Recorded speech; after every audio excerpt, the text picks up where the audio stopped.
Hi, my name is Jack Skinner, and today I will be teaching an introductory lesson on parameters.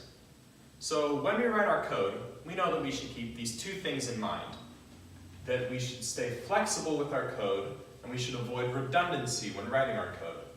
So keeping those in mind throughout the lesson, let's look at this problem that I have outlined over here, where I want to produce this output, a 3x3 box of stars, twice.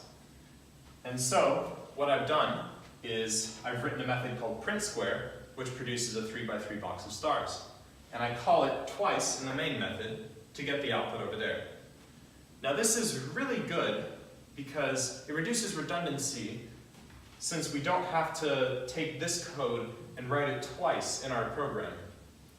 But what if I were to throw you a bit of a curveball and say that we want a 3x3 box of stars and then we want a 2x2 box of stars?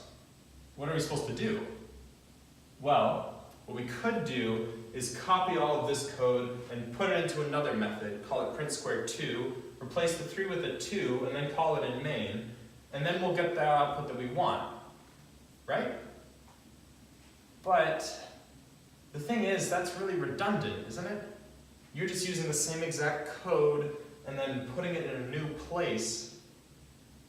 I feel like there's a more efficient way to solve this problem.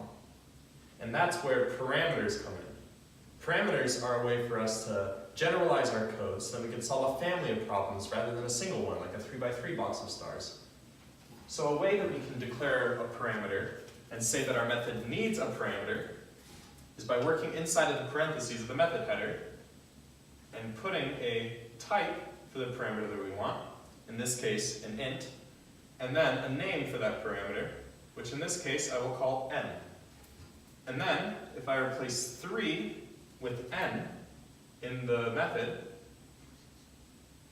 this will allow us to solve an n by n box of stars kind of problem. And so, inside of main, you're going to have to find a way to give meaning to n. And we do that by working inside of the parentheses of the method calls inside of main. So if I put a 3 here, n will be initialized to be 3, so then we have the problem that, or we have the method that we first started with, producing this output. And then if I put 2 inside of the parentheses in main for the second call, we'll get this output because n is initialized to be 2. So a cool thing about parameters is we can also have more than one inside of our method.